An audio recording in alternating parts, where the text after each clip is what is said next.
शुरू करते हैं। दाणान सेठम अभयपयाणम सच्चे सुयान वच्चम वयंती तवे सुया उत्तमं भजेरम लोगुत्तमे समणेनाय पुत्ते लोगुत्तमे समणेनाय पुत्ते।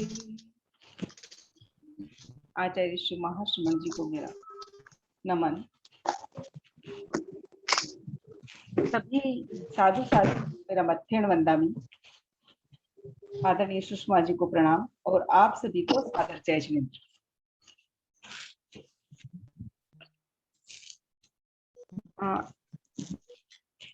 पिछली कक्षा में जो हमने शब्द दिए थे मैंने आपको होमवर्क के लिए,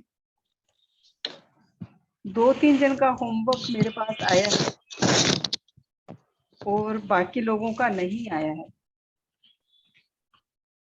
तो क्या आप लोगों को इन शब्दों में कहीं कठिनाई आई क्या, या सबको समझ में आ गए हैं?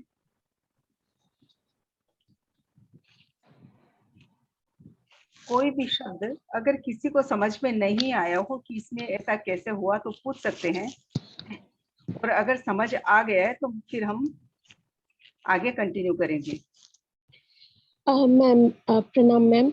मैम मुझे ना एक चीज मैं फिर से भूल गई, वो जो ऋषि ही से इशी जो हो गया, दीर्घ ई जो हुआ, वो दीर्घ ई कैसे होता है मैं वो नहीं याद नहीं कर पा रही थी, सॉरी। अक्ली बेसौ एक सूत्र लिखवाया था मैंने, तीसरे पाद का 25 नंबर का सूत्र है शायद।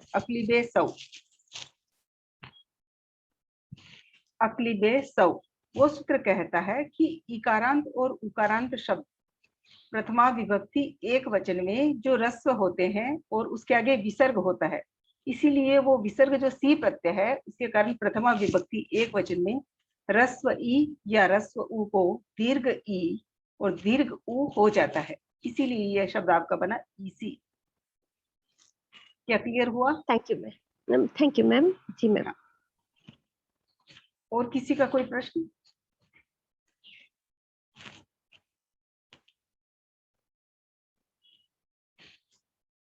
शायद ये शब्द एकदम सरल थे जो दिए थे। अब एक शब्द मैंने दिया था जामात्रिकः, और उसका शब्द बनाया था जामा उ ओ। अभी तक हमने जो री को अकार, इकार, उकार और री आदेश होने वाले 4 सूत्रों को पढ़ा, लेकिन उन सभी सूत्रों में लिखा था कि आदि री को अ ई उ री होता है। अब जामात्रिक शब्द में मैंने आपको एक दिन बता दिया था कि अगर कहीं पर आगे अगर उपसर्ग लगा है, जैसे प्राकृत, इसमें आगे प्र और आ उपसर्ग लगा है, तो वहां पर हमने क्री को अकार या इकार किया, वो बात तक तो समझ में आई। लेकिन जामात्रिक, पितृ शब्द, मातृ शब्द, ये सारे शब्दों में भी आदि में नहीं है, फिर भी वहां पर हमने ऋकार को यहाँ पर जामात्रिका में उकार किया। आप सभी ने करके तो जिन्होंने भेजा है भेज दिया है, लेकिन हमारी परिभाषा में हमने पढ़ा कि अगर आदि में हो तो उस ऋकार का परिवर्तन होगा। लेकिन प्राकृत भाषा में बहुलम का इतना ज्यादा प्रयोग है कि यहाँ पर जामात्रिक, पितृ शब्द, भ्रातृ शब्द, मातृ शब्द, इन शब्दों में त्रि आदि में नहीं होने पर भी उनके आकार ऋकार में परिवर्तन हुआ है।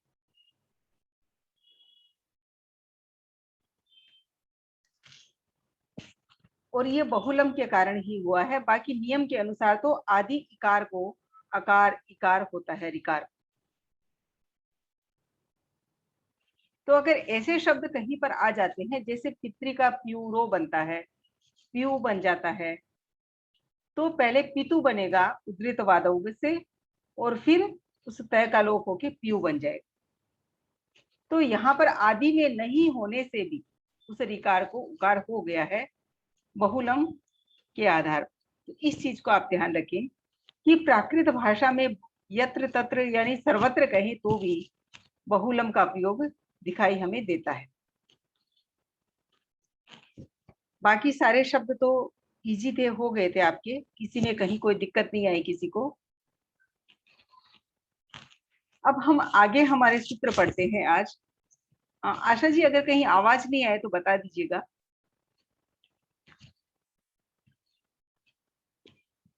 जी। हाँ। तो इसके बाद हमने सूत्र डाले थे, एक सूत्र भेजा था मैंने, लुप्त यरव शशशाम शशसाम दीर्घः।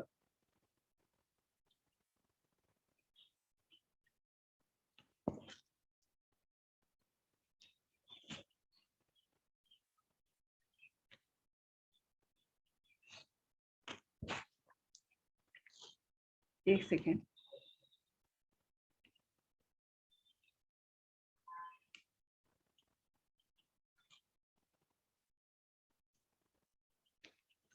हाँ, सूत्र संख्या है पहले पाद का 43 नंबर, लुप्त यरव शशशाम शशसाम दीर्घः। प्राकृत लक्षण वशालुक्ता याद्या उपरि अधो वा येषां शकार शकार सकाराणां तेषामादेः स्वरस्य दीर्घो भवति। कहा गया है कि प्राकृत व्याकरण के कारण से, अर्थात प्राकृत की सिद्धि करते संस्कृत शब्दों को प्राकृत बनाते समय जिन शब्दों के शकार यानी तालव्य श, मूर्धन्य श और दंत्य स, इन तीनों सकारों से संबंधित य र व श श स, इन 6 व्यंजनों में से किसी एक व्यंजन का लोप हो गया हो। ध्यान रखें, य र व श श स, इन 6 व्यंजनों में से किसी भी एक व्यंजन का होगा, साथ में 2 या 3 का तो नहीं होगा। किसी एक व्यंजन का लोप हो गया हो और श श अथवा स शेष रहा हो तो उसके आदि स्वर को दीर्घ हो जाता है। फिर एक बार से मैं आपको परिभाषा का अर्थ बता देती हूँ इसका सूत्र का, कि जिस संयुक्त व्यंजन के य र व श श स का लोप हो गया हो और श श स, यानी इन तीनों में से एक चीज ही शेष रहनी चाहिए। व्यंजन का लोप तो 6 में से किसी भी एक का हो सकता है, लेकिन शेष जो रहता है व्यंजन वो श, यानी तीनों स में से कोई एक स होना चाहिए। तो उस स के जो आदि स्वर है उसको दीर्घ हो जाता है। किस सूत्र के द्वारा? लुप्त यरव शशसाम शशसाम दीर्घः। जैसे ही एक शब्द है विश्वासः, विश्वासः, और उसका प्राकृत में बन जाता है विसासो। इस शब्द का मैं बोर्ड पे आपको बता देती हूँ कि विश्वासः का विसासो।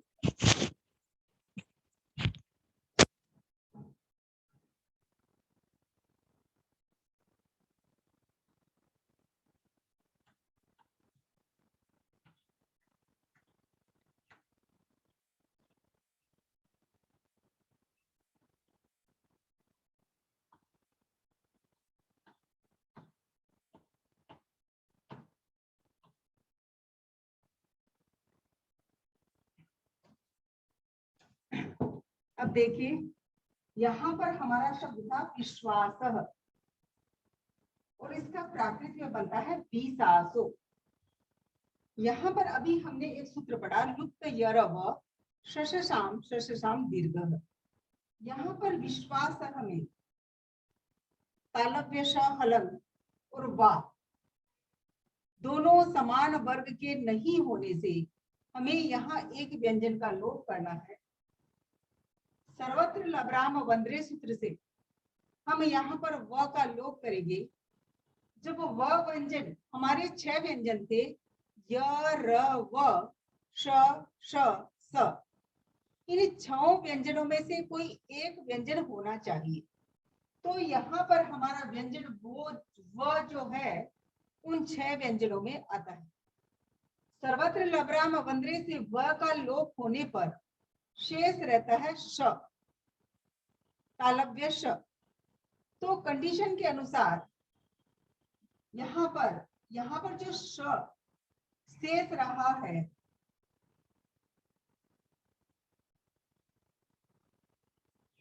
तो आगे जो वी स्वर में जो रस्व ई की मात्रा है वो दीर्घ हो जाएगी।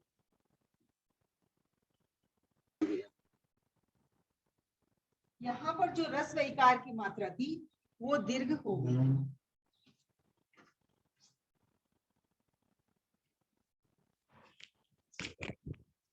क्या आप लोगों को ब्लैक बोर्ड पे मैंने लिखा वो समझ आया?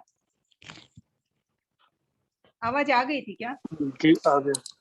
हाँ, मैंने वहां लिखा विश्वासः और उसका बना हमारा विसासो। तो सूत्र के अनुसार अगर य र व श श श तो विश्वासः में जो व था उसका लोप तो हम सर्वत्र लबराम वंद्रे से करेंगे। ये सूत्र कहता है कि व का लोप होने के बाद में शेष जो बचता है वो तीनों सकार में से एक शकार होना चाहिए। तो हमारे पास यहाँ पर तालव्य श था, तो हमारी कंडीशन यहाँ पूरी हुई। इसीलिए यहाँ पर जो विश्वास हमें रस्व वी था उसको हमने दीर्घ वी किया और हमारा शब्द बना विसासो। उसके बाद में हमें समान प्रोसेस वो ही प्रोसेस करना है। स के बाद विसर्ग है यानी सी प्रत्यय है तो उसका अतः सेरडो से ओ हो जाएगा और हमारा शब्द बनेगा विसासो। क्या सबका क्लियर हुआ ये?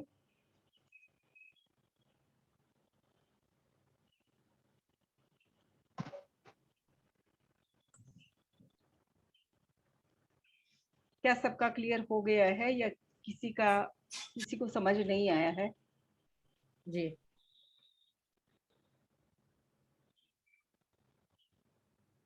देखिए यही था यहाँ पर, आप देख पा रहे हैं स्क्रीन को? जी। स्वासह का विसासो हुआ। इसके बाद में हमारा शब्द है संस्पर्शः। संस्पर्शः का प्राकृत शब्द होगा संपासो।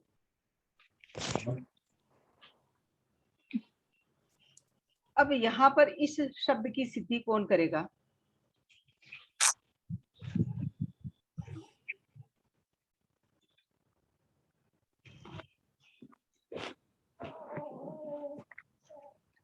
कोई करेंगे आप लोग? जी मैं करूं? हाँ कर दीजिए। जी। पहले स्प का फ हुआ, स्प स्पयो स्पह से, फिर र का लोप किया हमने सर्वत्र लबराम वंद्रे से, तो पीछे श बच गया। तो जो फ हुआ है उसको, अच्छा, और फ को हम द्वित तो नहीं कर पाएंगे क्योंकि न दीर्घानुस्वारा तो उसको निषेध कर रहा है, इसलिए फ वही रहेगा। और फ के आकार को आकार हो जाएगा लुप्त यर व शस साम दीर्घ से, और श को स किया, श शो सह से, और विसर्ग का अतः से डो से ओ कर दिया समफासो। हाँ ठीक है आशा जी, एकदम सही है। मैं एक बार मैम आप और एक बार बताएंगे प्लीज? मैं मैम फिर से ये करूंगी। फ कैसे हो गया? हाँ मैं बोलूँ, देखिए आशा जी ने सही कहा, संस्पर्शः का संभासो बना। तो यहाँ पर जो स्प को फ होने वाला सूत्र है वो आपको अभी तक नहीं करवाया है। स्प स्पयो फह एक सूत्र है, वो सूत्र अभी करवाया नहीं है। जैसे भी आपका सीक्वेंस में आएगा हम उसे करेंगे। हमें अभी सिर्फ समझना है कि जो यहाँ पर स्प में आकार था उसको हमने आकार क्यों किया। इस शब्द में हमारे समझने के लिए इस समय यही चीज है कि स्प के आकार को हमने फ तो स्प को कर दिया, स्प स्पयो फ से, लेकिन आकार क्यों किया? तो वो आकार जो हमारा हुआ जब श के ऊपर र है तो र का हम लोप करेंगे सर्वत्र लबराम वंद्रे से। देखिए जो र का लोप होगा वो लुप्त यरव से नहीं होगा, र का लोप होगा सर्वत्र लबराम वंद्रे से। उस र का लोप होने के बाद में श अर्थात तीनों स में से एक स हमारे पास शेष है। तब हमने जो स्प के प का आकार था उसको दीर्घ कर दिया और आकार कर दिया, हमारा शब्द बन गया संपासो। अब यहां पर आपका प्रश्न हो सकता था कि स्प का हमने फ किया तो हमें फ का फिर द्वित्व करना चाहिए था, क्योंकि प्राकृत में नियम है कि अगर संयुक्त व्यंजन है और हम उन्हें चेंज करते हैं तो वापस हमें संयुक्त व्यंजन बनाने होते हैं। लेकिन प्राकृत का एक सूत्र है न दीर्घानुस्वरात्। वो सूत्र कहता है कि अनुस्वार और दीर्घ के बाद में म द्वित्व नहीं करता, यानी ये निषेध सूत्र है। यहाँ पर हमारा सम अनुस्वार होने से यहाँ पर स्प के फ को द्वित्व नहीं हुआ। बाकी प्रक्रिया शशो सह से हमारे श यानी तालव्य श को सकार दंत्य स हो गया और हमारा शब्द बना संपासो। क्या अभी क्लियर हुआ सबका? राजू जी विश्वाण है वाला ज्यादा क्लियर हो जाएगा मतलब तो विश्वाण है में ऐसा कोई अलग से सूत्र नहीं लग रहा है ना, हाँ नहीं जो कोई बात आपने नहीं, करवाया वही कोई करवाया। बात नहीं। वो सूत्र शब्द या अभी सूत्र आपको बीच का सूत्र जो मैंने कहा वो याद करने की आवश्यकता नहीं है। हमें सिर्फ ये देखना है कि स्प के आकार को आकार हुआ लुप्त यरव शशशाम दीर्घ। क्योंकि कुछ शब्द है उनमें नए नए सूत्र लगेंगे, उन सूत्रों को बीच में नहीं लेकर हमने संपासो बनाया। अब जैसे हमारा आगे यहाँ पर शब्द है, स्क्रीन पे आप देख पा रहे हैं, आवश्यकम। आवश्यकम का आवासयम बना। यहाँ पर आपको कोई दिक्कत नहीं होगी, आव में कोई परिवर्तन नहीं होगा, वैसा का वैसा पड़ा है। लेकिन श यानी दोनों अलग अलग वर्गों के व्यंजन हैं, तो हमें यहाँ परिवर्तन करना जरूरी होगा। यहाँ पर हम लुप्त यरव शशशाम नहीं सॉरी अधोमनियाम से य का लोप करेंगे और श हमारे पास शेष रहेगा। अब इन 6 व्यंजनों में यह हमारा एक व्यंजन है, उसका लोप हो गया और तीनों सकार में से एक सकार हमारे पास शेष रह रहा है। तो इस सूत्र में जो जो चीजें हमें चाहिए वो हमारे पास है, तो इसके लिए हम आगे जो व के अंदर आकार है उस आकार को आकार करेंगे किस सूत्र से? लुप्त यरव शशशाम दीर्घ। उसके बाद में क का क च ज तद पय वाम से लोप हो जाएगा। शेष आकार को अवर्णो यह श्रुति से यह हो जाएगा। म को मोनुस्वार से अनुस्वार हो जाएगा और हमारा शब्द बनेगा आवासयम।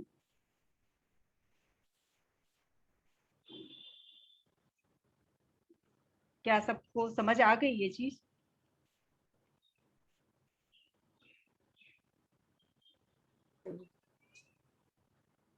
जी सभी को आ गया समझ में?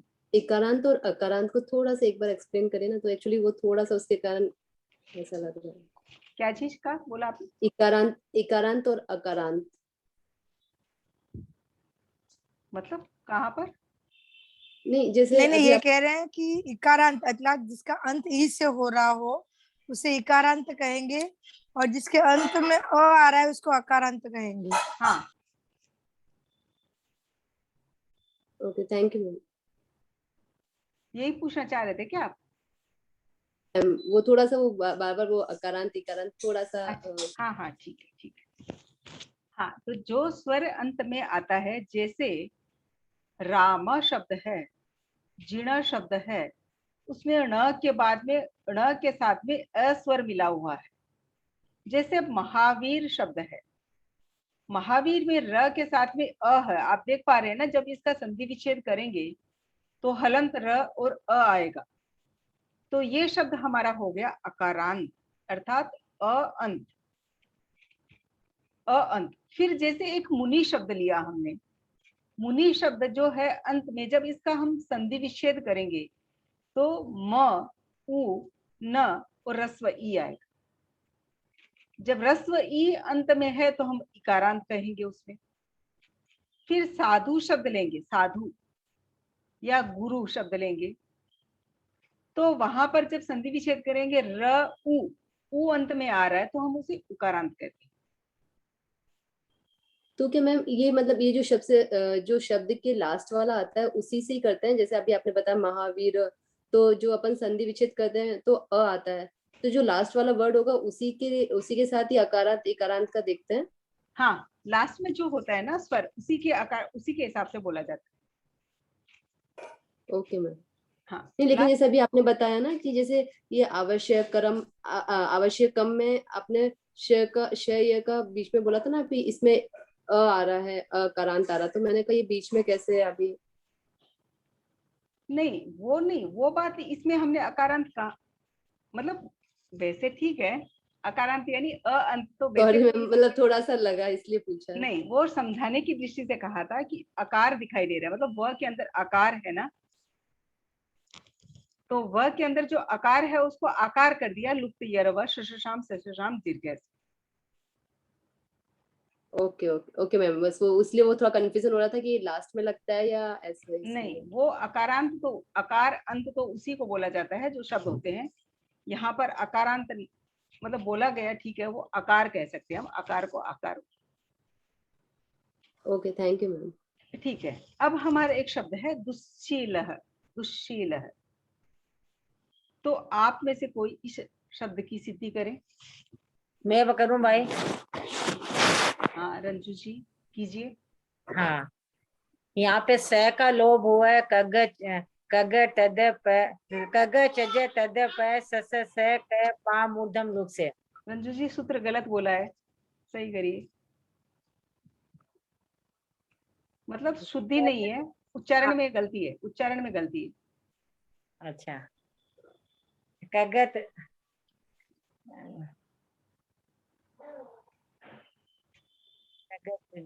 कगट अड़ तद पय शस साम। क्या बात है आशा जी, एग्जाम आ रही है और सब ऐसे कैसे कर रहे हो? सॉरी कगट अड़ तद यह कहाँ से आया? शस स पाम ऊर्ध्व जीवाम मूल्य क पाम ऊर्ध्वन पाम भूल गई। भाई स का लोभ हो रहा है, फिर उपदमानी वो आएगा। तो इससे स का लोप हो रहा है, फिर उसके बाद ये उक्त ये रे दीर्घ सूत्र से ह्रस्व दू का दीर्घ दू बन रहा है, इसी सूत्र से लुप्त ये रे वह सस साम दीर्घ से, फिर न दीर्घानुस्वार से स का द्वित्व नहीं हो रहा है, फिर स का स बना ससो स से, फिर ल अतः से दो से ल का लो बन गया, तो हमारा शब्द बन गया दुशीलो। हाँ, यहाँ हमने द्वित क्यों नहीं किया स को? दू दीर्घ हो गया ना आशा जी, दू दीर्घ हो गया हाँ, ना, न दीर्घानुस्वार। हमारा दीर्घानुस्वार से।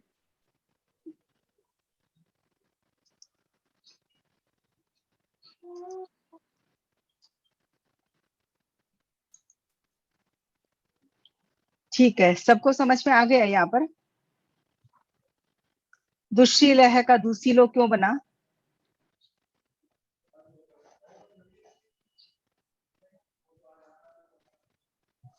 हम एक और वापस करना पड़ेगा थोड़ा सा, मतलब ऐसे अभी तो आया लेकिन वो प्रैक्टिस के लिए थोड़ा सा करके देखना पड़ेगा फिर वापस। हाँ ठीक है, आप प्रैक्टिस के लिए कीजिए, कोई दिक्कत नहीं है, लेकिन अभी कोई दिक्कत नहीं है ना, वही हम देखना चाह रहे हैं। जैसे यहाँ पर एक शब्द और है उसरह, और उसका बन गया ऊसो। किरण के लिए शब्द आता है, जो सूर्य की किरणें होती है, उसरह, उसको ऊसो बन गया है। और आप ये नोट डाउन कर लीजिए, और आपका ये होमवर्क है, आपको करना है। वर्षः का वासो भी आपके लिए होमवर्क है, तो दोनों शब्द आप लिख लीजिए, उसरः ऊसो, वर्षः वासो।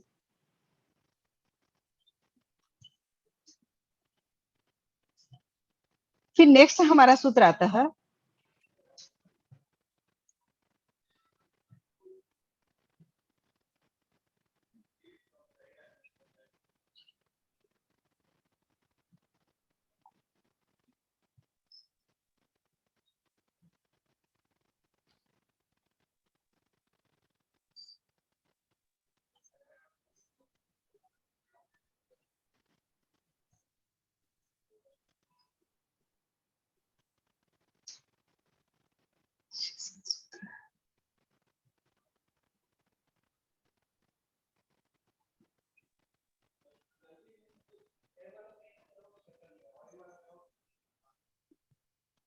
पुरुषे रोह। सूत्र संख्या है 111।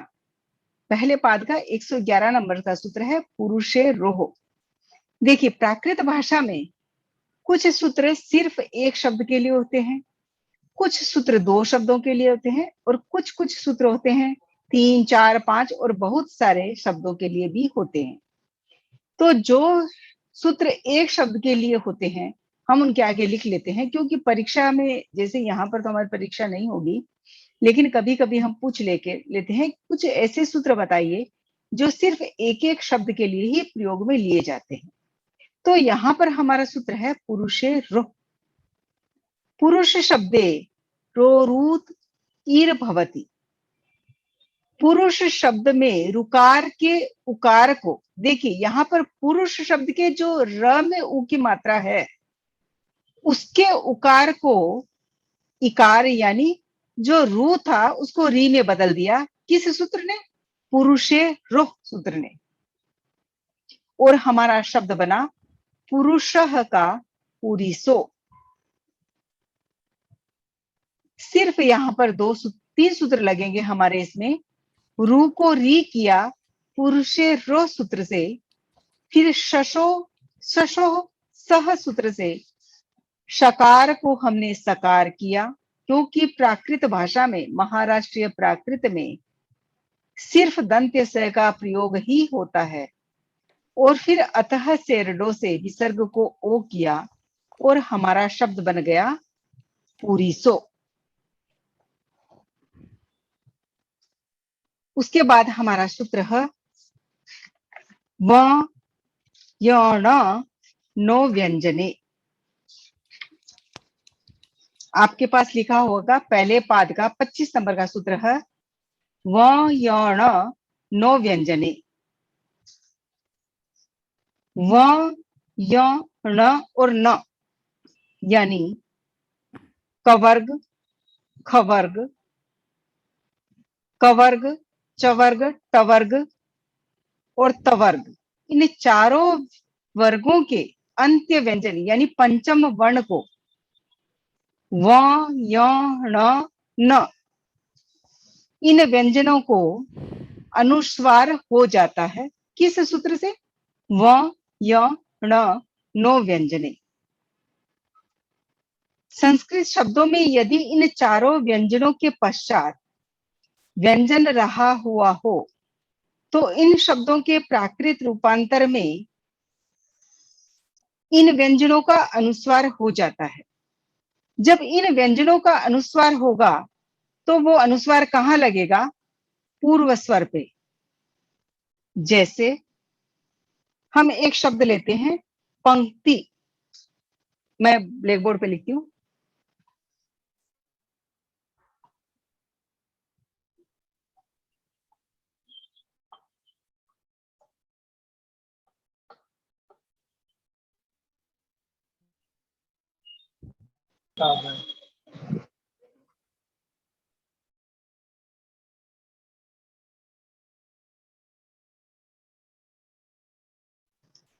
है तो सही राजू भाई।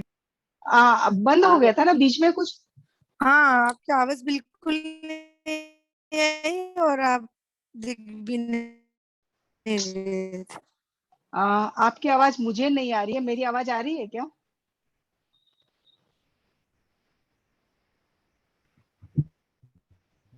मेरी आवाज आ रही है आपको?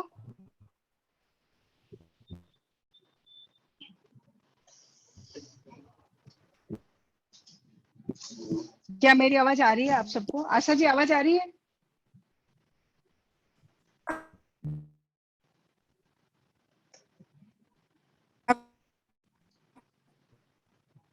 प्रीति जी मेरी आवाज आ रही है क्या?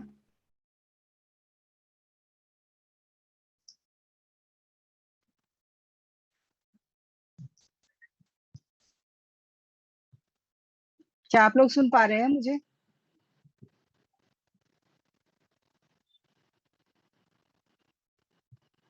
आशा जी,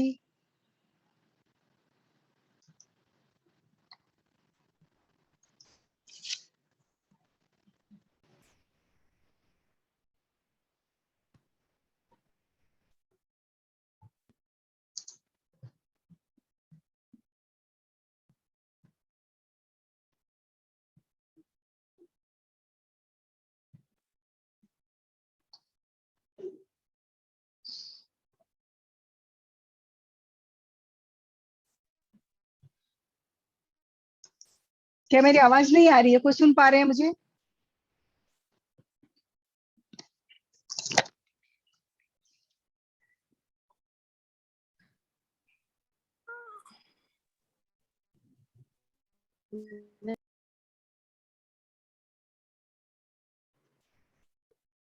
मैम अब शायद अब सही आ रही है, एक बार आप बोलिए। जय जिनेंद्र। हाँ हाँ मैम अब आ रही है शायद। जय जिनेंद्र।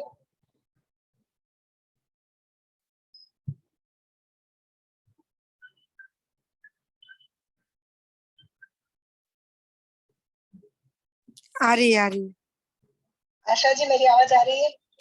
आ रही है। मेरी नहीं आ रही है क्या आपको? आपकी भी आ रही है। नहीं नहीं, राजू भाई को नहीं सुनाई दे रहा शायद।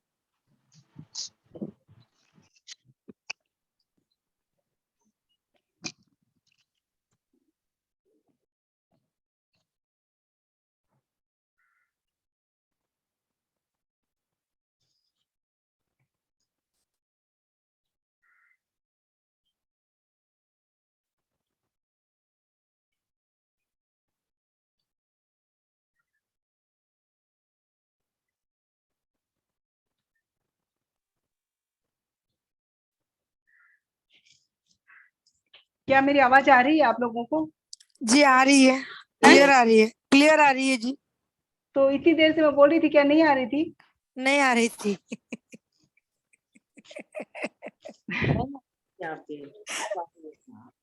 अब आप बोलिए लोगों को आप। चैट बॉक्स में डालना चाहिए ना। एक्चुअली आप दिख भी नहीं रहे थे मैंने तो डाला बोला आपको, मैंने राजू जी मैंने डाला आपको पर्सनल। चैट बॉक्स में कोई मैसेज ही नहीं है। हाँ मैंने आपके चैट बॉक्स में डाला है, आपके में देखिए आप। ठीक है, मैसेज चला गया। मैंने वहां पर एक ब्लैक बोर्ड में शब्द लिखा है पंक्ति। हमारा सूत्र चल रहा था वयण नो व्यंजने। वहां पर मैंने एक शब्द लिखा पंक्ति। पंक्ति शब्द में जो व है हमारा कवर्ग का पंचम वर्ण है।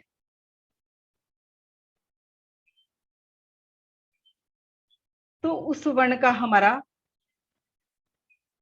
अनुस्वार हो जाएगा वयण नो व्यंजने से। प्राकृत में अगर आपको शब्द के मध्य में अगर ये चारों व्यंजन दिखाई दे तो आप इन व्यंजनों का व यण नो व्यंजने सूत्र से अनुस्वार कर सकते हैं। और वो जो अनुस्वार होगा वो पूर्व स्वर पर होगा। जैसे मैंने वहां पर उस अनुस्वार को प स्वर के ऊपर लिखा है पंक्ति। उसके बाद में हमारा जो ती में क और त है, दोनों अलग अलग वर्गों के व्यंजन है। तो हम क ग ट ड त द प श श श क पाम ऊर्ध्वम लुक से उस क का लोप कर देंगे हलंत क का, और हमारे पास बचेगा ती। और उसके बाद में विसर्ग होने से अखली बेसौ से उस ती को रस्वती को दीर्घ ती कर देंगे और हमारा शब्द बनेगा पंती।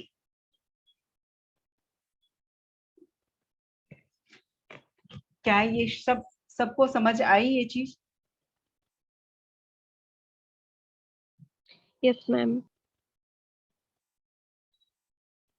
प्रीति जी आपको समझ आया? दीपाली जी जो नए लोग हैं, नरेंद्र मैं कुमार जी जैन, एक्चुअली दीपाली जी, शीट में सूत्री ढूंढ रही हूँ मैं, इसलिए थोड़ा सा देखने में।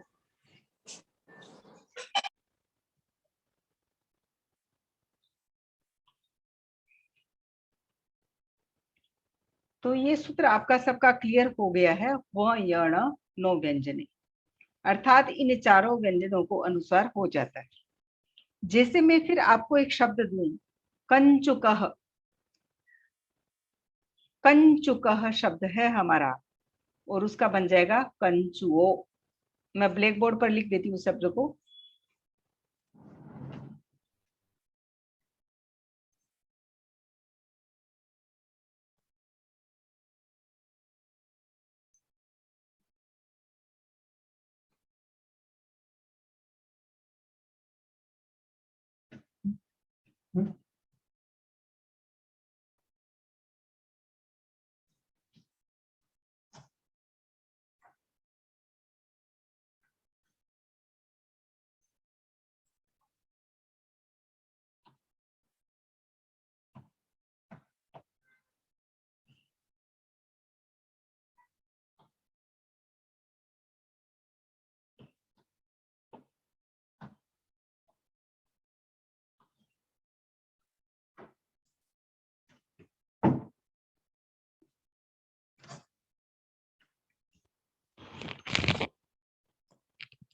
शब्द को मैंने ब्लैक बोर्ड पे लिख दिया है।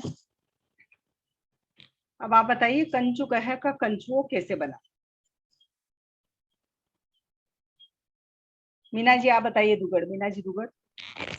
हाँ, य का तो अनुस्वार हुआ, वह ये नो व्यंजन से थोड़ा सा जोर से आवाज से बोलिए तो सबको अच्छे से सुने। हाँ, वह ये नो व्यंजन से ये का अनुस्वार हो गया क पे, और क का लोप हुआ क ग चज तद पयवाम लुक से, क ग चज तद पयवाम प्रायो लुक से ए बचा, और कंचू ओ ना विसर्ग का अतः से डो से ओ हुआ तो बना कंचू ओ। अब यहाँ पर हमें एक सूत्र न दीर्घानुस्वरात भी लगाना होगा कि अनुस्वार के बाद दीर्घ द्वित्व नहीं होता। अगर इस सूत्र को नहीं लगाते हैं तो फिर हमारा प्रश्न उठेगा कि यहाँ पर द्वित्व क्यों नहीं हुआ। जी, इसीलिए वो सूत्र हमें साथ में लगाना ही होगा। जी, ठीक है। तो ये कोई भी यदि लोप करते हैं हम लोग यहाँ, जैसे ये के बाद चे का लोप नहीं हुआ है, उसके और आगे वाले अक्षर का क का लोप हुआ है, तभी भी नदीगानुसार लगाना पड़ेगा?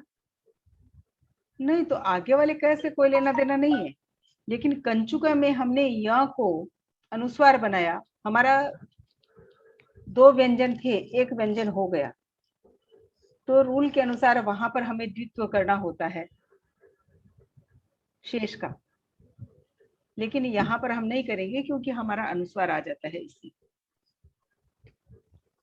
ठीक। उसके बाद हमारा सूत्र है क्ष ख क्वचितु छज्जौ।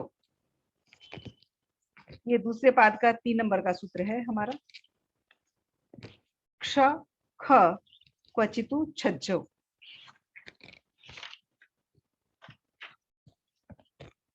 क्ष से खो भवति, अर्थात जो क्षत्रिय वाला क्ष होता है। देखिए संस्कृत भाषा में जब हम व्यंजनों को लिखते हैं तो संयुक्त व्यंजन में क्षत्रज्ञ, ये 3 व्यंजनों को भी साथ में उसमें लिखते हैं वर्णमाला। लेकिन प्राकृत में दो अलग अलग संयुक्त व्यंजन है, हो सकते हैं, लेकिन दो अलग अलग संयुक्त व्यंजन विसदृश्य व्यंजन साथ में नहीं होने से, क्योंकि क्ष में क और श मिला हुआ है, दोनों समान वर्ग के नहीं होने से यहाँ पर क्ष को ख वर्ण हो जाता है। क ख, जो क्षत्रिय वाला क्ष है उसको क्ष को ख हो जाता है प्रायः, और कहीं कहीं पर छ च छ छ जो होता है छ या झ, झंडे वाला झ भी हो जाता है। समझ में आया? क्ष ख पचितु छज्जव, क्ष को ख तो होता ही है, लेकिन कहीं कहीं पर छ और झ भी हो जाता है। जैसे हमारे पास क्षमा, क्षमा एक शब्द है, आकारांत स्त्रीलिंग शब्द है क्षमा, उसका बन जाता है खमा, और कहीं कहीं पर उसका क्षमा भी हो जाता है। तो वहां पर जो खमा हमारा बना वो क्ष ख क्वचितु छज्जौ इस सूत्र के द्वारा बना। एक शब्द है हमारा कक्षा, हाँ, कक्षा का भी बनता है हमारा पास कच्छा। अब देखिए कक्षा का कखा, वैसे तो हमारा क्ष का ख होना चाहिए था, लेकिन यहाँ पर इन्होंने विकल्प से क्ष ख क्वचितु छज्जव से छ कर दिया कक्षा का, और हमारा शब्द बन गया कच्छा। क में कोई परिवर्तन नहीं हुआ, क्ष ख क्वचितु छज्जव से क्ष को छ हुआ। जब कोई भी व्यंजन परिवर्तन होता है तो हरूल के अनुसार वहां पर हमारा द्वित्व होता है। फिर हमने अनादौ शेषादेशयोर द्वित्वम से जो छ था उसको दो छ छ कर दिया। अब दो महाप्राण च छ दूसरा व्यंजन है वर्ग का, तो दो महाप्राण एक साथ नहीं हो सकते, इसीलिए हमने पूर्व छ को उसी का पहला व्यंजन च किया और हमारा शब्द बना कच्छा। जैसे एक शब्द और लेते हैं हम, लक्षणम। लक्षणम का प्राकृतिक शब्द बनता है लक्षणम। तो लक्षणम का लक्षणम कौन बनाएगा? जो नए लोग हैं वो बताइए।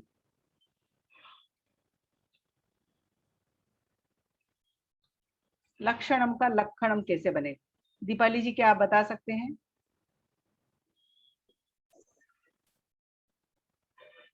हाँ, शब्द ठीक है।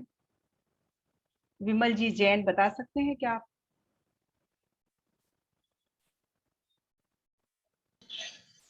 कोशिश करता हूँ, आ जाएगा तो बताता हूँ। हाँ बताइए, कोई बात नहीं, बताइए। ये जो छत्री वाला छा है उसको तो ये जो आपने सूत्र दिया है उसके अनुसार ख छ और इसमें बदल जाएगा, तो ख में बदल गया। लेकिन चूंकि ये खा भी महाप्राण है, तो महाप्राण के पहले दो महाप्राण एक साथ नहीं हो सकते, इसलिए जो द्वितीय अनादो शेष और द्वितीय के आधार पर जो दो लगते थे उसके इससे जो है क में उसको एक दो प्राण एक साथ नहीं हो सकते, तो इसी वर्ग का एक व्यंजन को आधार कर दिया। और ना को हमेशा ना को जो है ना नो ना ला के अनुसार जो है ना में बदल गया, ला में अंतिम बदल गया, और उस पे चूंकि उसमें अनुस्वार लग गया, इस तरह उसका। काफी अच्छा प्रयास था आपका और काफी मतलब सही भी था, लेकिन आपने वो सूत्र एक बीच में नहीं बोला, अनादौ शेषा देशी और द्वित्वम। मैडम सूत्र तो एक भी याद नहीं है, बिल्कुल किसी भी कोई भी सूत्र नहीं है। बस मैं ये आपका जो क्लास है उसके माध्यम से मतलब मेरे को काफी समझ में आ जाता है, पर बोल नहीं पाता मैं उतना उस हिसाब से कि मेरे को ये मैं नहीं कर पाता। बाकी सूत्र सभी समझ में आ रहे हैं, बहुत अच्छी तरीके से समझ में आ रहे हैं और काफी समझ में आ गया है जी। Thank you. हाँ, बहुत अच्छा विमल जी। हाँ, हमारा प्रयास यही होना चाहिए कि हम जो ये कक्षा कर रहे हैं, क्लास कर रहे हैं, हमें जी, जी। चीजें समझ में आनी चाहिए। देखिए, याद इतना जल्दी बराबर। सबको नहीं हो सकता, और हमारे गृहस्थी में बहुत सारे कार्य भी होते हैं, तो नहीं वो भले ही मैडम, आप एक हाँ, बात और है कि मैंने 63 और 64 में संस्कृत पढ़ी थी। अब 64 के बाद आज से 40 साल को होने जा रहे हैं मैडम। अब मैं इतना तो याद नहीं रहता। और प्राकृत भी अभी जो है, ये भी भट्टाचार्य साहब की क्लास थी, वो उसको अटेंड किया।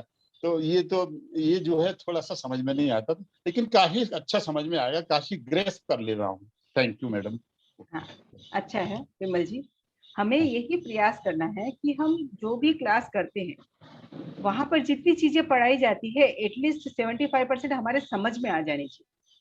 क्योंकि देखिए, कोई चीज हम पढ़कर भी बता सकते हैं किसी को, बताने वाले को, लेकिन वो चीज अगर हमने समझी नहीं है तो हम पढ़कर भी उसे नहीं बता पाएंगे।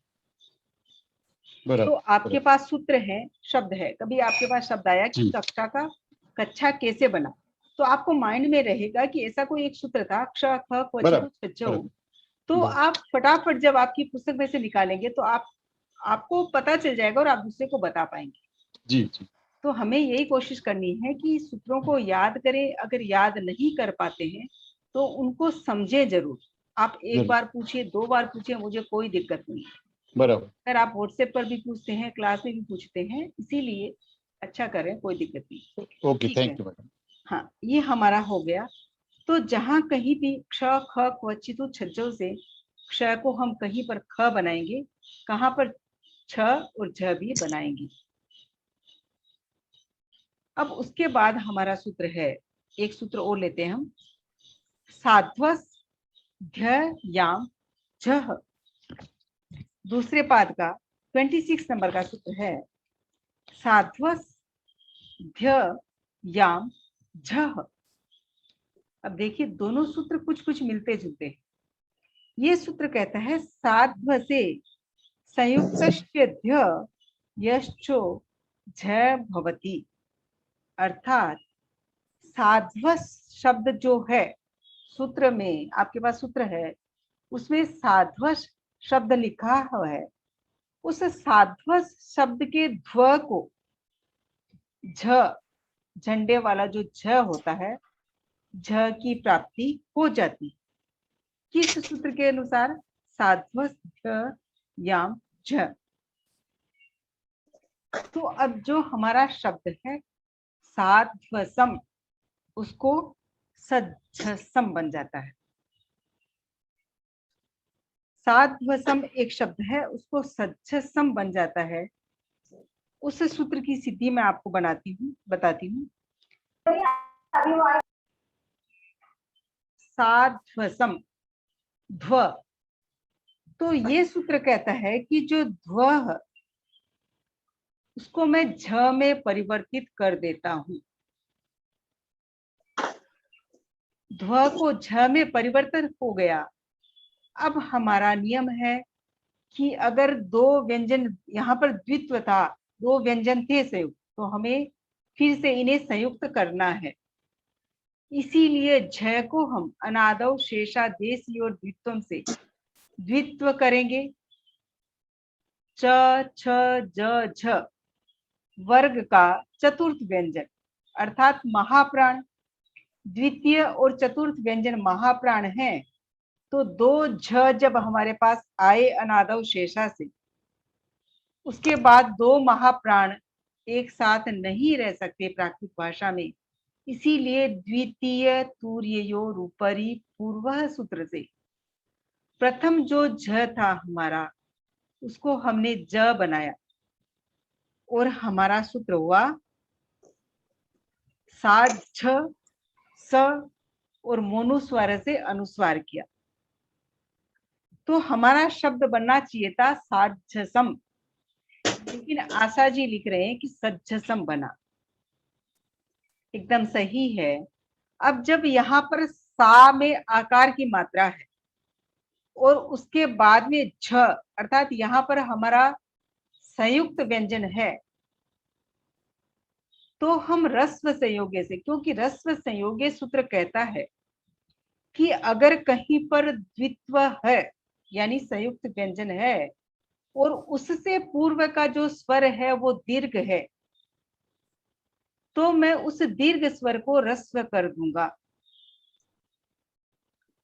तब जाकर हमारा जो सा का साध्वज का जो सा था उसको सज्जसम स बन गया। क्या सबको पूरा क्लियर समझ में आया?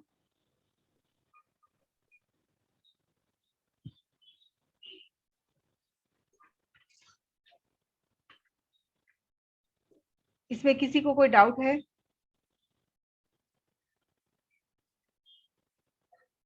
No ma'am.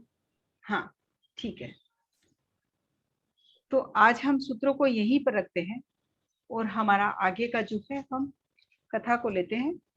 ये सूत्र आप घर पे इनको एक बार जरूर पढ़िएगा वापस, और जो मैं शब्द आपको होमवर्क के लिए देती हूँ, आप कोशिश कीजिए कि अगर उन्हें नहीं कर पाते हैं तो एटलीस्ट मतलब ऐसा समझ लीजिए कि जो ये सूत्र करवाया था, क्योंकि अगर यहाँ पर आपको करवा दिया गया है और आप अगर वापस उसको नहीं पढ़ेंगे तो भले मैं 3 बार बोलूं या 4 बार बोलूं, आपको वो चीज समझ में बाद में नहीं आए। इसीलिए आप सब जरूर कोशिश कीजिए कि उन शब्दों को वापस पढ़ो। अब हम हमारे कथा साहित्य को लेते हैं। हमारी कथा चल रही थी 4 चौ जामायणम कहा, 4 दामादों की कथा।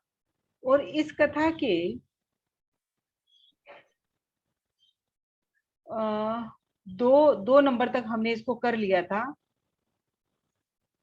अब आज कक्षा में सिर्फ 16 ही जन हैं, तो क्या करें, हम आगे इसका अर्थ करें या आप लोग विभक्ति बताएंगे?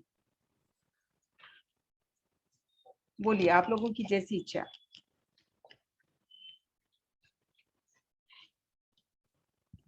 सभी लोग बोले कि मैं 3 नंबर का अर्थ कर दूं या 2 नंबर की आप लोग विभक्ति बताएंगे।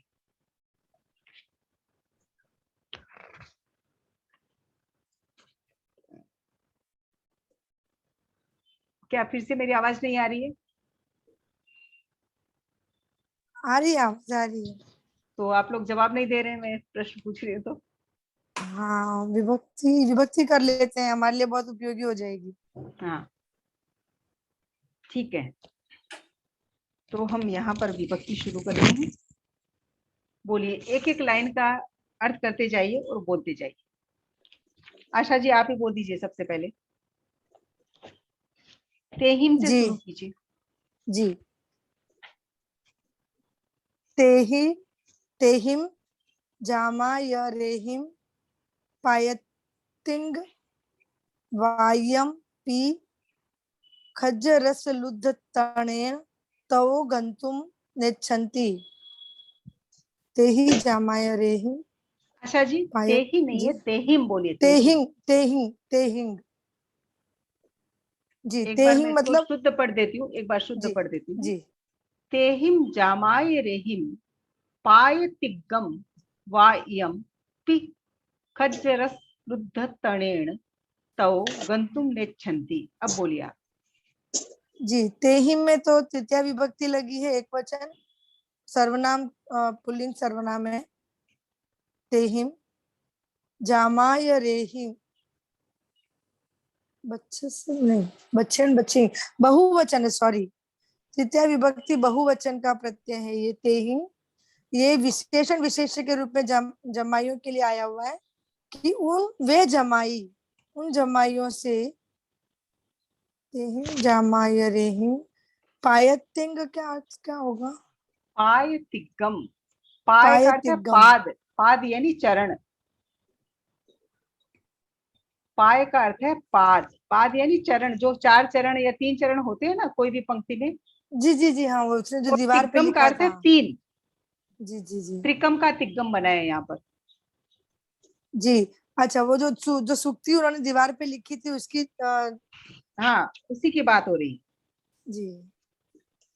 तो तेहिं जामायरेहिं पायतिगम वा इयम आप ही कीजिए। मैंने वाह्यम क्या क्या करूंगी? वाह्यम वाक्य, का अर्थ है पढ़े वाक्य। गए, वाचितम पढ़े गए। वाचितम जी। हम्म। उन जमाइयों द्वारा, उन जमाइयों के द्वारा वो 3 पद पढ़े गए। पी मतलब भी हुआ। हाँ, खज्जर रस लुब्ध तणेन, जो खाद्य रस से लोभी है, लोभी के कारण, खाद्य रस के लोभियों के कारण, लोभी के कारण के द्वारा, वहां ये भी तृतीया विभक्ति एक वचन है। हाँ, तणेन, से लगा हाँ देंगे ना, से। जी। खाद्य रस लोभ से, खाद्य रस लोभ से, वे तब गंतुम नेच्छन्ति, जाने की इच्छा नहीं कर रहे हैं। हाँ, थोड़ा मुश्किल है, मैं कर देती हूँ। जी जी जी। हाँ, देखिए, तेहिम जामाय रेहिम, उन दामादों के द्वारा, तृतीय विभक्ति बहुवचन। जामाय रेहिम में तृतीय विभक्ति बहुवचन होने के कारण तेहिम उन जो है वो दामादों का विशेषण हो गया, इसीलिए यहाँ पर भी तृतीय विभक्ति बहुवचन लगाई गई। पाय तिग्गम, 3 पाद, यानी जो उसने ससुर ने 3 पाद, यहाँ पर 3 चरण लिखे थे। पाद त्रिकम, 3 पादों को वाचितम पढ़ा गया। वायम वाचितम, यहाँ पर संबंध भूत कृदंत का प्रयोग किया गया है, वाचितम। पी अव्यय है। फिर भी खज्जरस लुब्ध तणेन, खाद्य रस के लोभी, लालची या लोभ से, तव गंतुम नेच्छन्ति, फिर भी वे जाना, गंतुम तुमुन प्रत्यय लगा है यहाँ पर, न इच्छन्ति नेच्छन्ति, वे जाना नहीं चाहते हैं। अर्थात उन दामादों ने तीनों पाद पढ़ लिए थे जो ससुर ने लिखे थे, फिर भी वो तो खाने के लोभी थे, इसीलिए वो जाना नहीं चाहते थे। नेच्छन्ति बहुवचन का प्रयोग है क्योंकि दामाद ज्यादा थे, बहुवचन थे, जामा यरेहिम, इसीलिए यहाँ पर क्रिया भी बहुवचन लगाई गई। ससुरो भी चिंते, आज मैं विभक्ति बता देती हूँ, आप लोग सब सुने। ससुरो भी चिंते, ससुर भी सोचता है। ससुरो प्रथमा विभक्ति एक वचन, भी अव्यय, चिंतेई प्रथम पुरुष एक वचन की क्रिया। देखिए, जो कर्तृवाचक शब्द होते हैं वहां पर कर्ता के अनुसार क्रिया चलती है। यहाँ पर ससुर शब्द प्रथमा विभक्ति एक वचन है, इसीलिए यहाँ पर क्रिया भी प्रथम पुरुष एक वचन ही हुई। ससुर भी सोचता है, कहम ए निसारी अप्पा, ससुर ने विचार किया कि इनको कैसे निकालना चाहिए। कहम कथम शब्द होता है, उसका कहम बन जाता है ब्रैकेट में कैसे। ए इनको बहुवचन का प्रयोग है। निसार्यव्वा निस्त्री धातु है और पीछे तव्य प्रत्यय लगाया गया है चाहिए अर्थ में। देखिए, कृदंत प्रत्यय बहुत सारे प्रत्यय हैं और जब वे धातु के पीछे लग जाते हैं तो वो शब्द बन जाते हैं। यहाँ पर नी उपसर्ग के साथ में श्री धातु जो थी हमारी, उसका निसारी बनता है जब हम सिद्धि करेंगे तब, और उसके बाद में जब उसके पीछे तव्य प्रत्यय लगा दिया तो ये हमारा शब्द बन गया। कैसे निकालना चाहिए, वो ससुर सोचता है कि उनको कैसे निकाला जाना चाहिए।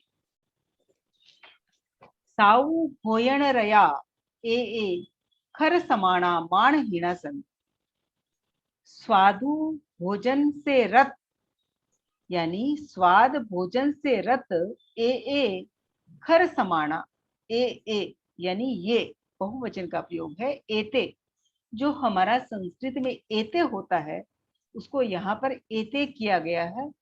क ग च ज त द प य वाम से त का लोप हो गया और ए खर समाना माण हीणा संति। खर समान यानी खर मतलब गर्दभ, जो गधे के लिए एक पर्यायवाची शब्द है गधे का, गधे के समान मानहीन होते हैं। यानी जो स्वाद रस के जो लालची होते हैं वे गधे के समान होते हैं। तेण जुत्तिये निकासनिच्चा, तेण उनको युक्ति के द्वारा निकालना चाहिए। निकासनिच्चा, निकालना चाहिए। यहाँ पर निकासनिच्चा में विधि कृदंत का प्रयोग किया गया है। जा प्रत्यय होता है विधि कृदंत में, उसका प्रयोग यहाँ पर किया गया है। निक्कस और फिर विधि कृदंत प्रेरणार्थक। और यहाँ पर जो तेण है ये तृतीया विभक्ति एक वचन का प्रयोग नहीं है। यहाँ पर ये तेण यहाँ पर अव्यय है, इसीलिए। और इसका अर्थ हो गया इसीलिए। आप इस चीज को नोट कीजिए सभी कि यहाँ पर मैंने उस दिन भी बताया था, शायद अर्थ किया था तब, कि तेण यहाँ पर अव्यय है, इसीलिए युक्ति से निकालना चाहिए। पुरोहियो नियम भज्जम पुच्छई। पुरोहियो प्रथमा विभक्ति एक वचन पुल्लिंग शब्द है पुरोहितः, और उसका बना पुरोहियो। नियम निजम अपनी स्व, भज्जम भार्या शब्द का यहाँ पर भज्जम बनाया गया है। जब हम इस सूत्र को पढ़ेंगे तब इसकी सिद्धि करेंगे। पत्नी के लिए शब्द है भार्या, यहाँ पर कर्म का प्रयोग है। बच्चा होता है प्रथमा विभक्ति एक वचन में, लेकिन यहाँ पर द्वितीय विभक्ति एक वचन में भार्या का भज्जम बन जाता है। अपनी पत्नी से पुच्छई, पूछता है। देखिए यहाँ पर वही बात हो गई। पुरोहित शब्द में प्रथमा विभक्ति एक वचन होने के कारण यहाँ पर हमारी जो क्रिया है वो भी प्रथम पुरुष एक वचन हो गई। पूछता है ए एसिम जामा उणम भोयणाय किम देसी। ए एसिम इन दामादों को। अब देखिए यहाँ पर आपको समझ में आएगा कि इन दामादों को, जो पीछे चिन्ह लग रहा है वो को आ रहा है, उस अर्थ में तो हमारा द्वितीय विभक्ति होना चाहिए था। लेकिन संस्कृत और प्राकृत में कुछ कुछ नियम होते हैं कि इस कारण से इसमें चतुर्थी विभक्ति है, इस कारण से इसमें तृतीय विभक्ति है। जैसे देने के अर्थ में चतुर्थी विभक्ति का प्रयोग होता है। तो यहाँ पर एसिम जामा उणम, क्योंकि प्राकृत में चतुर्थी विभक्ति के स्थान पर षष्ठी विभक्ति का ही प्रयोग होता है, इसीलिए यहाँ पर षष्ठी विभक्ति का प्रत्ययों का प्रयोग किया गया है। यहाँ पर सिम प्रत्यय और यहाँ पर ऊण प्रत्यय का प्रयोग है। या इन दामादों को भोजन में क्या देती हूँ। हाँ, भोजन शब्द में यहाँ पर भोजनाय के लिए के तादर्थ्य के अर्थ में यहाँ पर यह प्रत्यय भी आ जाता है, और जो भोजनम था उसका भोजनाय हो जाता है। किम देसी, क्या देती हो।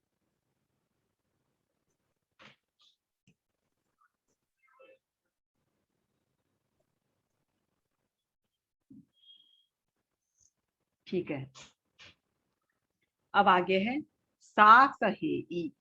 स्त्रीलिंग शब्द है। पुल्लिंग में प्रथम पुरुष एक वचन में सो बनता है वह शब्द के लिए, और स्त्रीलिंग में वह शब्द के लिए सा शब्द, सा सर्वनाम शब्द बनता है। तो सा कहेई, जब आपको सा दिखाई दे तो आप समझ लीजिए कि आकारांत है और ये स्त्रीलिंग शब्द है प्रथमा विभक्ति एक वचन का। वह कहती है। अब यहाँ पर भी वही बात है, कर्ता के अनुसार क्रिया है। क्रिया में कोई अंतर नहीं होता है। ये बात मैंने आगे भी कक्षा में बताई थी कि जब हम हिंदी में बोलते हैं वह कहता है, वह कहती है, अर्थात यहाँ पर क्रिया से हमें पता चल रहा है कि कहने वाला लड़का है या लड़की है। वह कहता है, वह कहती है, वह शब्द में कोई अंतर नहीं है। लेकिन इसी बात को अगर हम प्राकृत में कहें, सा कहेई, सो कहेई, यहाँ पर हमें क्रिया से पता नहीं चल रहा है कि वह लड़का है या लड़की, लेकिन जो आगे सर्वनाम शब्द लिख रहा लगा है सा और सो, उससे हमें पता चलेगा कि ये लड़का है, पुल्लिंग है या स्त्रीलिंग है। तो हिंदी भाषा का और प्राकृत संस्कृत भाषा में ये कुछ कुछ अंतर हमें दिखाई देते हैं। सा कहे, वह कहती है, अयि पिय जामाय राणम ती कालम दही घय गुड़ मिस्सियम मन्नम पक्कनम च स एव देनी। अयि पिय जामाय राणम, अति, इनको अलग अलग कीजिए, अति प्रिय जामायर, दामादों को। अब यहाँ पर भी चतुर्थी विभक्ति बहुवचन, अर्थात प्राकृत में हम कह सकते हैं कि देने के अर्थ में चतुर्थी विभक्ति का प्रयोग भी किया जा सकता है। अति प्रिय दामादों को त्रिकालम, त्रिकाल का यहाँ पर त्रिकालम बना दिया गया है। जो त्रि शब्द का र का लोप हो गया सर्वत्र लवराम वंद्रे से, और हमारे पास शेष रहा ती। अब यहाँ पर द्वित्व नहीं हो सकता क्योंकि ये आदि में है, तो हमारा शब्द बना ती कालम, तीन काल। दही घय गुड़ मिस्सियमन्नम, अलग अलग कीजिए, दही घय घृत शब्द था, उसका रितोत सूत्र से घृत का गयम बन गया। गुड़ मिसी अमन्नम, गुड़ अलग कीजिए, मिसी मिश्रित, मिश्रितम अन्नम, मिश्रितम अन्नम। पक्कनम, पकवान, और सदैव देव, और पकवान सदैव का यहाँ पर सएव बन गया है। आप जो लोग सिद्धि कर सकते हैं इसका कर सकते हैं। द का जब हमारा लोप सदैव दैव जो होता है वहां पर ऐ की मात्रा होती है, तो प्राकृत में ऐ स्वर होता ही नहीं है, इसलिए एत सूत्र से उसको एकार करेंगे और फिर कग चज तद पयवाम से द का लोप करके स एव बन जाएगा। अब वह है ये देमी, देती हूं, उत्तम पुरुष एक वचन की क्रिया देमी। दा धातु को दे हो जाता है प्राकृत में और देनी बनता है। पुरोहियो भज्जम कहे, पुरोहित शब्द वो ही प्रथमा विभक्ति एक वचन, भार्या द्वितीय विभक्ति एक वचन कहे, पुरोहित पत्नी को कहता है। अज्जयणाओ, आज से, अज्जयणाओ, आज से आरभ तुमये जामाय राणम वज्ज कुडो फूलो रोटगो घय जुत्तो दायप्पो। आज से जामायरणम, दामादों के लिए, वज्र कुड, कठोर की हुई, वज्र यानी वज्र, कुडो कठोर की गई, रोटगो रोटी।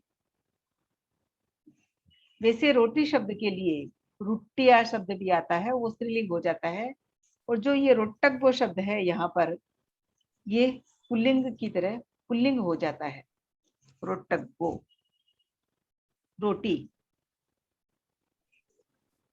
घय युक्तो दायप्पो, घी से युक्त रोटी दी जानी चाहिए, यानी अब इनको गुड़ घी से मिश्रित जो मिठाइयाँ पकवान देती है वो मत दो, मोटी रोटी एकदम कठोर घी से युक्त इनको देनी चाहिए। यहाँ पर दायब्बो में भी तव्य प्रत्यय का प्रयोग किया गया है। और ये जो कृदंत प्रत्यय होते हैं उनके भी रूप चलते हैं, तीनों लिंगों में रूप चलते हैं। यहाँ पर दायब्बो है, ये पुल्लिंग तव्य प्रत्यय का पुल्लिंग रूप है, प्रथमा विभक्ति एक वचन का। अब हम इसको आगे कर लेते हैं, हमारा अभी तक समय है 20 मिनट बाकी है, तो हम इसका अर्थ करते हैं आज।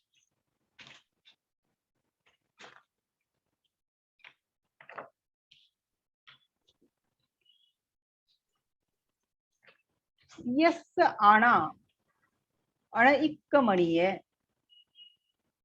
पति की आज्ञा टाली नहीं जानी चाहिए। यस्य आणा, पति के लिए पीएस शब्द का प्रयोग यहाँ पर किया गया है। पति की आज्ञा, अण इक्क मणिये यानी टाली नहीं जाना चाहिए। ती चिंतिऊण सा भोजन काले ताणम थूलम रोट्टगम गए जुत्तम देई। ती चिंतिऊण, इस प्रकार विचार करके, यहाँ पर ऊण प्रत्यय है आपका। सा, वह यानी वह जो भार्या थी, पत्नी थी, उसके लिए सा शब्द, सा सर्वनाम शब्द का यहाँ पर प्रयोग है। भोजन काले, भोजन के समय में, ताणम उनको यानी दामादों को, थूलम रोट्टगम, स्थूल, स्थूल शब्द का यहाँ पर फूल बना है प्राकृत में। रोट्टगम रोटी, घय चुत्तम देई, घी से युक्त मोटी रोटी देती है। अब देखिए यहाँ पर जो घय चुत्तम है शब्द, थूलम रोट्टगम, ये दोनों इसके विशेषण हैं। इसीलिए यहाँ पर युक्तम शब्द नपुंसक लिंग होने से रोट्टगम और थूलम का भी यहाँ पर नपुंसक लिंग में प्रयोग किया गया है। क्योंकि संस्कृत और प्राकृत भाषा का नियम है कि विशेषण और विशिष्य में समान विभक्ति, समान लिंग होते हैं। तम दट्ठूणम पडमो मणिरामो जामाया मित्ताणम कहेई। तम, तम अर्थात उस भोजन को देखकर, तम भोजन के लिए भोजन शब्द नपुंसक लिंग है, इसीलिए यहाँ पर तम शब्द जो भोजन का यहाँ पर विशेषण है उसको भी नपुंसक लिंग में कहा गया है। तम दट्ठूणम, उसको देख कर, यहाँ पर भी ऊण प्रत्यय का प्रयोग है। दृष्ट धातु को यहाँ पर दट्ठूणम ऊण प्रत्यय का प्रयोग किया गया, देख कर। पढ़मो प्रथम, मणिरामो, अब यहाँ पर देखिए मणिराम शब्द पुल्लिंग है, मणिरामो, इसीलिए यहाँ पर पढ़मो किया गया, क्योंकि दोनों ये जो प्रथम शब्द है इस मणिराम का विशेषण है। अगर यहाँ पर माला शब्द होता या लता शब्द होता तो हम यहाँ पर क्या लिखते, पढ़मा।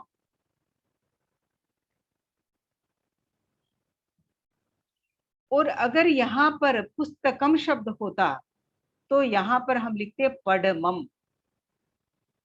तो इस प्रकार से विशेष्य और विशेषण को आपको समझना एकदम जरूरी हो जाता है। प्रथम मणिराम, पहला जो दामाद था ना उसका नाम मणिराम था। जामाया मित्ताणम कहेई, मित्रों से कहता है। मित्ताणम में यहाँ पर मित्रों को कहता है। अहुणा इत्थ वसनम न जुत्तम, अब उसके समझ में आ गई बात। वो कहता है कि अब यहाँ रहना ठीक नहीं है। अहुणा, अधुना जो था, अधुना मतलब अब, इस समय कह सकते हैं, अव्यय है एक, और अधुना का अहुणा बन गया। खगत हद भाम से ह हो गया, नो नह से न को न हो गया और अहुणा हो गया। इत्थ यहाँ, वसनम बस रहना, न जुत्तम युक्तम नहीं है। मतलब पहला दामाद जो मणिराम था वो क्या कहता है, जब उसने देखा कि भाई रोज तो यहाँ पर जो घी दूध से मिश्रित यहाँ पर पकवान दिए जाते थे और आज अचानक से उन्हें मोटी रोटी घी लगाकर दे दी गई है, तो उसके समझ में आ गया कि अब यहाँ पर ठहरना ठीक नहीं है। निय घरमनी औ साउ भोयनम अथी, अपने घर में भी इसकी अपेक्षा स्वादिष्ट भोजन है। तो यो गमनम चीयसेयम, इसीलिए यहाँ से गमन ही उत्तम है। ससुरस पच्चु से कही ऊण हम गमिस्सामी, ससुर को पच्चु से, प्रातः काल में, प्रत्युषे शब्द का पच्चु से बना है। कही ऊण, कह कर, ऊण प्रत्यय का प्रयोग है। हम, अहम की जगह पर हम शब्द भी इसका पर्यायवाची शब्द है प्राकृत में। हम मतलब हम सब, गमिष्यामि भविष्यत काल का प्रयोग है। हम, सॉरी, अहम, मैं चला जाऊंगा। हम शब्द अहम के लिए आता है एक वचन में, उत्तम पुरुष एक वचन में, इसीलिए गमिष्यामि, मैं चला जाऊंगा। ते कहिंती,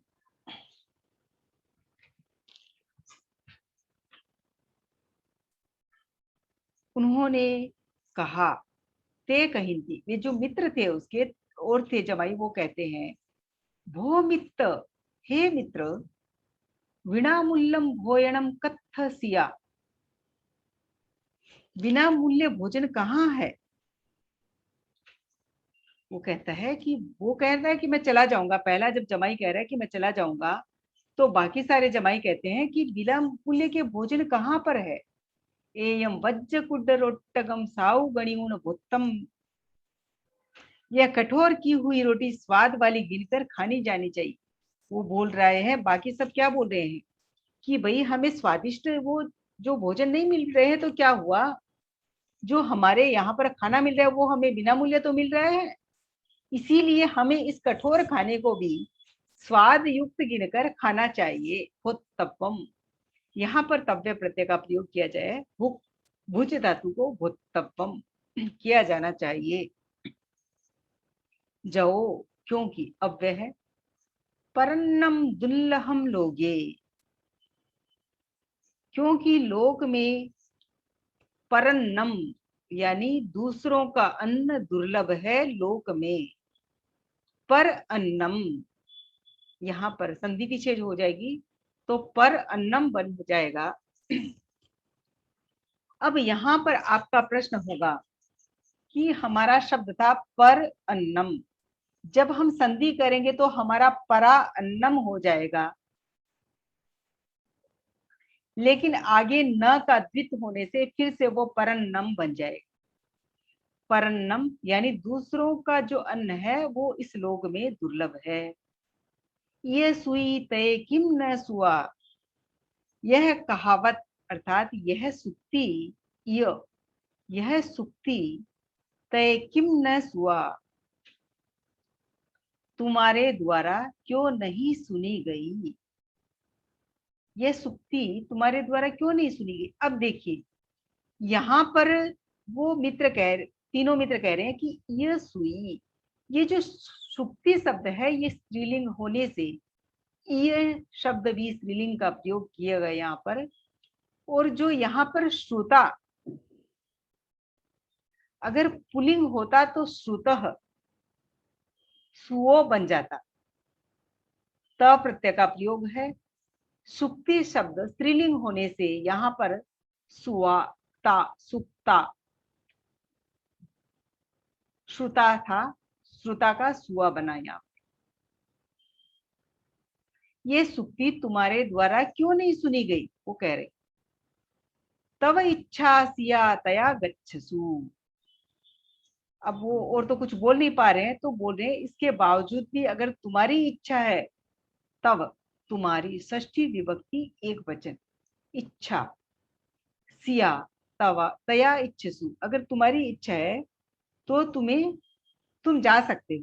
गच्छसु, अमहाणम ससुरो कही तया गमिष्यामो, हमारे लिए तो ससुर कहेंगे तो जाएंगे। अमहाणम, हमको तो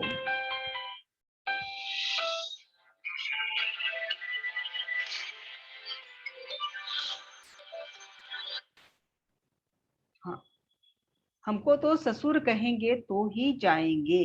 तया, तदा अव्यय है। गमिष्यामो भविष्यत काल बहुवचन, उत्तम पुरुष बहुवचन का प्रयोग है। एवं मित्ताणम वयणम सोच्चा, पभाये ससुरस्य अग्ये गच्छिता सिक्खम आणम च मग्येयी। ओ, एवं इस प्रकार मित्रों के वचन, मित्ताणम मित्रों के वचन को सुनकर पभाए प्रभात में ससुरस ससुर के आगे आगे आगे अग्रे शब्द होता है उसका आगे बन जाता है गच्छिता जाकर। यहाँ पर भी जो ऊण प्रत्यय है जाकर, वैसे तो गच्छी ऊण बनाते हैं हम प्राय, लेकिन यहाँ पर ऊण ऊणम ता प्रत्यय भी कर के अर्थ में प्रयोग होता है गच्छिता। जो संस्कृत का त्वा प्रत्यय है, कत्वा समझिए, क हलंत त हलंत और वा, त्वा प्रत्यय है, उसको ऊण भी होता है और ता भी होता है। तो गच्छिता जाकर, सिक्खम सीख, च और आज्ञा मांगी, मज्ञेयी मांगता है। ससुरो वीतम सिक्खम दाऊ, ससुर भी, ससुर तो यही चाहता था कि ये लोग जाएं, प्रथमा विभक्ति एक वचन, ससुर भी तम उसको सिक्खम सीख दाऊण देकर। अब देखिए यहाँ पर दाऊण में ऊन प्रत्यय लगा दिया और गच्छिता में ता प्रत्यय लगा दिया, लेकिन ता मतलब जाकर देकर, अर्थ एक ही है दोनों का, त्वा प्रत्यय ही। पुणावी आगच्छे जा, ससुर भी उसको शिक्षा देकर, सिक्खा मतलब शिक्षा, अच्छा शिक्षा और आज्ञा मांगता है, सीख नहीं है, शिक्षा और आज्ञा मांगता है। अब देखिए यहाँ पर शिक्षा शब्द जब हमारा आ गया है तो जो अभी हमने सूत्र पढ़ा था क्ष ख क्वचितु छज्जौ, उस सूत्र से शिक्षा को जो क्ष था क्षत्रिय वाला उसको ख हुआ, फिर अनादव से द्वित्व हुआ, फिर द्वितीय तूर्य रूपरी पूर्व से उस ख को क हुआ, और यहाँ पर स्त्रीलिंग शब्द है, द्वितीय विभक्ति एक वचन में उसका शब्द बनता है सिक्खम। सिक्खा प्रथमा विभक्ति एक वचन और सिक्खम द्वितीय विभक्ति एक वचन। शिक्षा देकर, पुनावी आगच्छे जा, फिर से आना, एवं कही ऊण ऐसा कहकर, किंची अनुसरी ऊण अनुनम देई, इस प्रकार कहकर कुछ पीछे जाकर, अनुसरी ऊण अनुनम देई, अनुनम आज्ञा देता है। एवं पडमो जामायरु वज्र कुडेन मणिरामो निस्सरियो, इस प्रकार कठोर की हुई रोटी से प्रथम दामाद मणिराम निकाल दिया गया। तो ये हमारी अनुसरी कथा, ऊणम क्या था? अनुसरी ऊणम, अनुसरिणम, अनुसरण जो होता है ना, अनुसरण जी करके। जी, हाँ, कृतज्ञ। हाँ ठीक है। तो हमारे इसके 3 पैराग्राफ इस कथा के हो गए हैं। आप लोग वीडियो रिकॉर्डिंग से इस कथा को जरूर सुनिएगा और कोशिश कीजिए कि इसका अर्थ कर सकें। अगली कक्षा में अगर आपका कोई प्रश्न हो तो 5 मिनट का समय हमारे पास है, आप लोग प्रश्न कर सकते हैं। अगली कक्षा होगी? हाँ अगली कक्षा होगी, और हम लाडनू होंगे। बात सही है, मैं वही कहना चाह रही हूँ। आज की कक्षा को देखते हुए, मतलब पार्टिसिपेट को जो हम देख पा रहे हैं, इसमें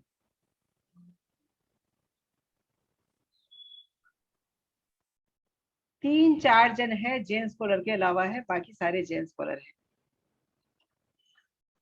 तो क्या करें, हम अगली कक्षा को बुधवार को करें या फिर उसको आगे के लिए मतलब उसको कैंसिल कर दें? कैंसिल मतलब मैम? हाँ जैसे लिपिका जी मैं कहना चाह रही थी कि जो जेंट्स स्कॉलर इस कक्षा में अभी जो प्रेजेंट है वो ऑलमोस्ट जेंट्स स्कॉलर है, और हमारा एक कोर्स चल रहा है, वो हम लोग सब जा रहे हैं लाडनू। वहां पर उनकी 16 से एग्जाम है, तो 16 को क्लास वो नहीं ले पाएंगे। अगर दूसरे पार्टिसिपेंट भी होते तो मैं सोचती कि मैं क्लास को कुछ बुधवार तक कर दूं, या लेकिन अगर कोई ज्वाइन नहीं हुए तो हमारे करने का कोई मतलब नहीं है। इसीलिए अब कक्षा हम डायरेक्ट ये सैटरडे तो नहीं होगा, जो अगला सैटरडे आएगा उस सैटरडे को करेंगे। मैं ग्रुप पर डाल दूंगी जो डे होगा हमारा, तब जी तक मैम। आप लोग अपना रिवीजन कीजिए। जी मैम। जी क्योंकि अगर मैं 16 को क्लास करूं तो कौन अटेंड करेगा, इसीलिए करने का कोई फायदा नहीं है। और हम क्लास को इस एक सैटरडे की क्लास को हमें कैंसिल करना हो। जी मैम, थैंक यू। वैसे हम लोगों का भी पूजा का समय था। अच्छा, मैं बंगाली हूँ, दुर्गा पूजा हम लोगों का मेन फेस्टिवल है।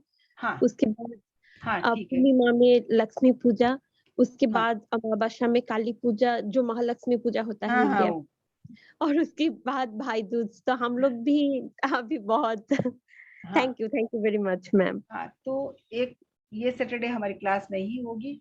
और आज की कक्षा के संबंधित कोई प्रश्न हो तो आप लोग पूछ सकते हैं।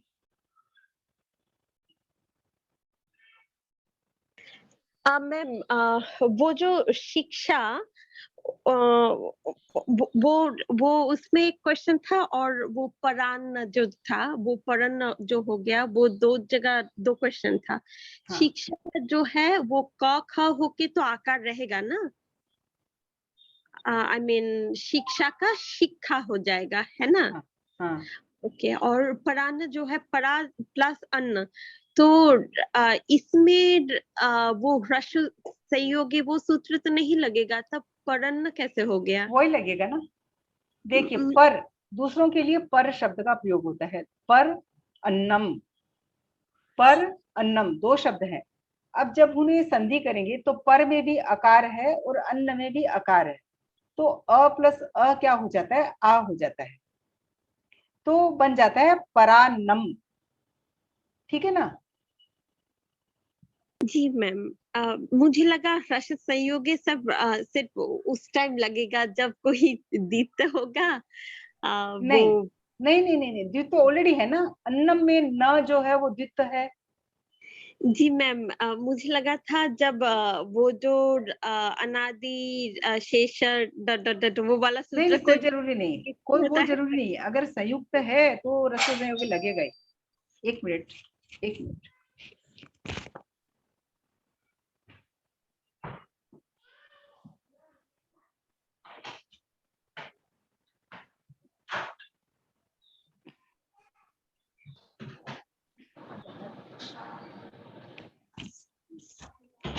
ठीक है, तो और किसी का कोई प्रश्न नहीं मेरा है? प्रश्न, एक मैडम, मेरा प्रश्न है, हाँ ये जामात्रका में जामाऊ वो जो प्राकृत में बना, संस्कृत से जामाऊ वो बना, मैं विमल जैन बोल रहा हूँ। तो हाँ इसमें जो है, मैंने तो ये पहले जो लिख के रखा था 277 वाला सूत्र और 279 वाला सूत्र, जिब्बा मूली ताका राका, और आपने कहा कि मतलब इसका ये बताया था कि इसमें जो है प्राकृत में वो परिवर्तन रहता है, मतलब कभी भी कोई भी बदल जाता है क्या? हाँ, इसका थोड़ा बता दीजिए, जामात्रका को जामाऊ में कैसे परिवर्तन हुआ? हाँ। देखिए, हमारा शब्द था जामात्रिकः, ठीक था। जामा में कोई परिवर्तन नहीं हुआ क्योंकि हमारे पास बराबर। ऐसा अभी तक कोई सूत्र नहीं है। जामा का जामा रहेगा। अब त्रिकः शब्द आया तो हमने जब यह उद्धृतवादो एक सूत्र पढ़ा था, उद्धृतवादो। हाँ, वो नहीं लगेगा, वो तो चूंकि आदि में रहता है इसलिए। हाँ वही लगा है। वही तो मैंने कक्षा के शुरू में, शायद आप जुड़ गए थे क्या शुरुआत हाँ, में, हाँ, जुड़ गए थे। तब मैंने यही बताया था कि वैसे तो हमने सारों सूत्रों को रिकार से अकार इकार उकार करने वाले सारों सूत्रों के लिए परिभाषा में कहा था कि आदि में होना चाहिए। लेकिन हाँ, हाँ, प्राकृत भाषा की यही विशेषता है, बहुलम शब्द इसीलिए कहा है यहाँ पर कि बराबर। यहाँ पर जामात्रिका में त्रि जो है वो आदि में नहीं होते हुए भी यहाँ पर उकार किया गया है बहुलम के कारण। बराबर। Okay, okay madam, thank you, हाँ, थैंक यू। तो जामात्रिका, पितृकः, मातृकः, ये जो सारे शब्द हैं जी जी। इनमें मातुकः अगर बनता है तो उद्धृतवादौ से ही बनेगा। ठीक। मातु शब्द बनता है, हाँ, मातु शब्द बनता है तो त्रि का तू हो जाता है और फिर माऊ बन जाता है। बराबर। तो मतलब ये मत अनादि में भी है तो भी ऊ में तो बदल भी गए। हो गया, तो भी हो ओके, गया। थैंक यू हाँ मैडम। हाँ। जय जिनेन्द्र, हाँ, यहाँ ये आज्ञा के लिए तो आना शब्द बनता है, फिर अनुनम कैसे बना? वो आज्ञा के वैसे तो आना होता है, आज्ञा के लिए यहाँ पर अनुनम बनाना। या तो अनुज्ञा शब्द होगा हाँ, और या आज्ञा का अनूनम, मतलब नून से अधिक, नून मतलब कम होता है कि भाई हाँ। उसको बेसी कुछ उसने दिया, नहीं नहीं दंड वो दिया। नहीं, अनुज्ञा है यहाँ पर, अनुज्ञा। अनुज्ञा शब्द करें फिर। हाँ, अनुज्ञा का अनुनम। कृतज्ञ। ठीक है, तो अब हम अपनी क्लास संपन्न करते हैं। सभी को जय कृत- जिनेन्द्र। जय जय जिनेन्द्र। जिनेन्द्र, कृतज्ञास्मि, हम सब आपके आभारी हैं। कृतज्ञास्मि, जय जिनेन्द्र। हम सब आपके आभारी हैं। कृतज्ञास्मि, हम सब आपके आभारी हैं। जय जिनेन्द्र।